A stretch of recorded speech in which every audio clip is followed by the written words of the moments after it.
शैतान करबला में खड़ा होकर ना हजरत इमाम हुसैन का आखिरी सजदा देख रहा था कि अचानक उसने आसमान की तरफ देखा और कहा, तेरी खुदाई को तो गौर से आज देखा है, कहाँ मालूम था कि नूरे आलम ऐसे होते हैं। ऐ खुदा, सजदे से कभी मैं इनकार न करता अगर मुझको मालूम होता कि इंसान ऐसे होते हैं।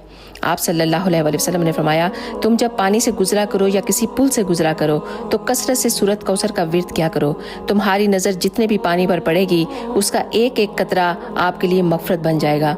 अगर आप दूसरों के साथ इसको शेयर करोगे तो सदका जारिया बन जाएगा।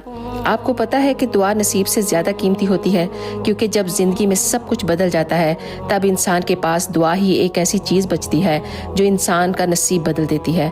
तो मेरी आप सब के लिए एक छोटी सी दुआ है, अल्लाह ताला आपको अपने अलावा किसी का मोहताज ना करे, आपको सदा आबाद रखे और हमेशा आपको अपने घर वालों के साथ हमेशा हमेशा खुश रखे। अगर आपको ये वीडियो अच्छी लगे तो प्लीज़ एक दफ़ा इसको शेयर करके भी ज़रूर जाइएगा।